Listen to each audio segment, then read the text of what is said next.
Hi. Hello. How are you? I'm fantastic in yourself. Thank you so much for taking the time to do this interview with us Not a today problem. with Reality 313 Radio. Thanks for having me. We are here at Truth Music Cafe inside of the Music Hall. We're at the Jazz Cafe. At the Jazz Cafe. Jazz Truth Cafe. is on the west side. Oh yeah, that's true. That's true. Okay. Tell everybody a little bit about the music that you have out currently, and maybe some things that you're working on. Okay. Yeah. My first CD project was titled Strawberry Lemonade. It's a soulful, jazzy / gospel R&B project that I put out about 10 years ago. My second product is the Smooth Soul Cafe. It's kind of what I would like to believe an elevation of the first project. It has a little bit of poetry. I have a lot of music on there as well. I did a lot of the writing and collaborated with a couple of other promoters and writers. I'm really proud of that project. One of the things I love about both of the projects, the Smooth Soul Cafe and the Strawberry Lemonade, is although the first project was 10 years old, the second project is 6 years old. But I'm blessed that it has stood the test of time. As you know, Detroit is a very ballroom city. Chicago is a stepping city, and both of those places play a lot of my music still on the dance floors. So I'm so excited about that. I'm so excited that the music is still relevant. I'm working on. Do you want to tell me about the new music too, right? Yes. Okay, yes. cool. All right. Since we're talking about the old stuff, I have a product that I'm working on now. It's titled Soul at 90 BPM, and so.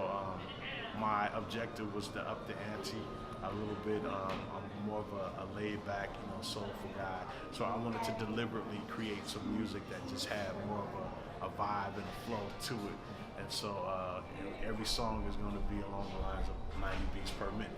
Thus the title, Soul at 90 BPM. And I was very inspired by that. Because of the response that I got from the ballroom and stepping community. I did not intend, because I can't dance for nothing. I got rhythm. I got rhythm, but I can't dance. And so to see people, enjoy my music on the dance floors was a big blessing for me. And to be able to do that deliberately, still maintaining myself. I ain't gonna become no hip hop artist, and I'm not gonna start rapping or nothing like that. However, I was so thankful that I was able to, have some producers and people around me that understood the vision. So we're working towards Soul at 90 BPM right now. That's in the oven. Yeah. Would it be good if we held that mic? What? We could have held that mic. I could have held it because you said you could only see from right here. Okay, if you can only see from here, I could have held it.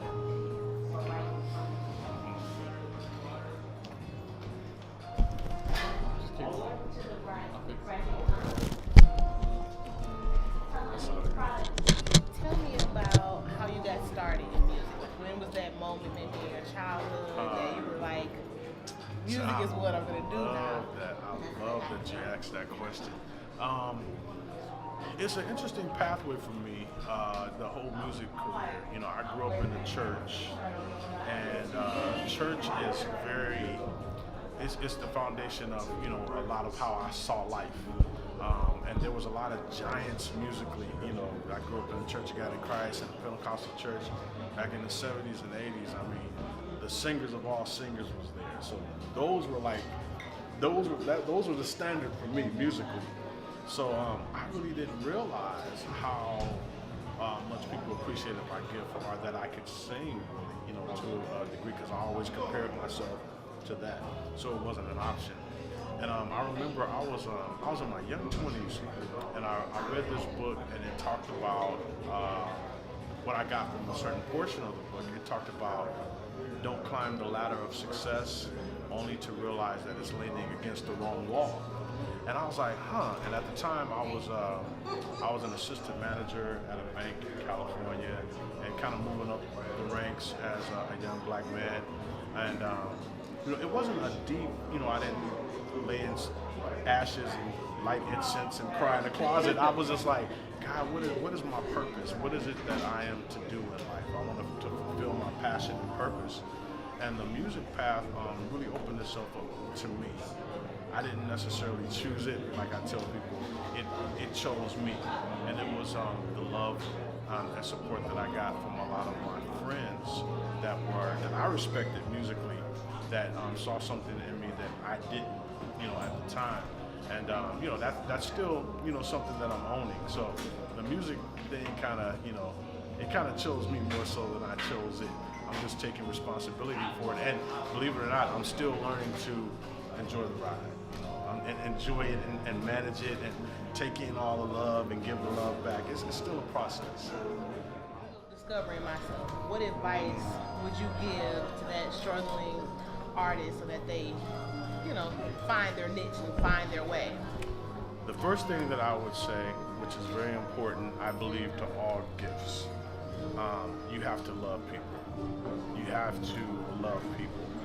And the reason that that's so important is because I believe that God allows a universe to support you according to your love level. And so when you love people, it opens up doors because you realize that there's gifts and blessings that are coming through you, and it's not from you. The young man that's going to be performing tonight, Sam Trump, he's an awesome, talented brother. We just had a conversation this morning, and I was like, man, you're very gifted. I said, but some of that gift you can't take responsibility for. It's like, you walk, and it's like, oh my God, Ashlie, you are walking. You just took yourself like, I'm just walking. I ain't doing nothing special. And some people musically, that's exactly how they are. That's exactly what they do. They're just it's gifted natural. like that. It's so natural. And that's how music is. And I believe that you hone your craft. I believe you study your craft. But the core of it all, you have to love people. Love people as you continue to move forward. Love people and see opportunities, have the discernment to know who to work with. There's going to be bumps and bruises. Out of everything, I think, because, I believe the music and all of our gifts, they're simply tools to get attention. That's it. They're tools. There's always going to be a greater singer. There's always going to be a greater writer. There's always going to be a greater.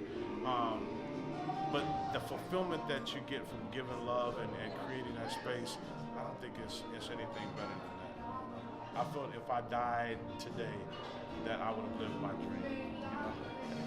What would you say so far for you has been your greatest moment in your career? Oh man, the greatest moment of my career. That's interesting. I would have to answer that two ways. The greatest moment of my career, I think, is being able to have completed 2 projects, along with creating somewhat of a following, a pretty vast following. I'm very proud of that. But what I believe that I'm really more proud of is I love the fact that my family and my friends and my nieces and nephews can really see me living my dream. Because I know that, when I'm long gone, they'll be able to say, I can do it because I saw my mother do it. Or I can do it because I saw my little brother do it. I think that gives me so much joy right there. That's probably my greatest joy. That would trump a Grammy, million-selling records. That means the most to me. That gives me fulfillment. Yeah. What can people look forward to? Something that's coming up, or something to show, or something people should look out for? Let's see. So I'm very excited. This next year, May 6th through the 13th of 2017, I am the featured artist on Mr. Smooth's cruise. My very first cruise. I've never been on a cruise before. No, Mr. Smooth is a ballroom stepping instructor. Well, he's a ballroom instructor. But the cruise, it is his 10-year anniversary cruise. And so it's going to Cancun, Virgin Islands, let's see, Puerto Rico. It's like 5 stops, I've never ever been. So I'm performing on the ship along with releasing my new project. So I'm going to exclusively release the new project on the ship right there. So spring 2017. Yes, I'm so Okay. excited about that. But I do the Smooth Soul Cafe events about once a month. Okay. And I present artists and poets and musicians, so on and so forth. So you just gotta stay plugged in. That's the best I can stay. I'm on social media. I'm a Facebook guy. I'm trying to learn to be Instagram and all that a little bit more. I don't tweet. Okay. I gotta tweet. They say you can hook it up on the phone. Yeah, They make yeah. it sound so easy. I feel like it's so old. Like I have to get somebody to help me. We'll Like, help you out. I appreciate Yeah, that. Reality 313 Radio. We'll help you I out. appreciate that so much. Thank you so much. Thank you. Are we done? Yes, sir. That We are. was fun. Yeah, we are. All right. We're gonna still stay around for the show. Okay, and, fantastic. We'll be looking out for all the great things you have coming up. I appreciate it so Thank you much, so much. Alicia. Thank you, 313. All righty. All right. Thank you so much. All right. I was about to talk too much. Oh no. Okay. I was like,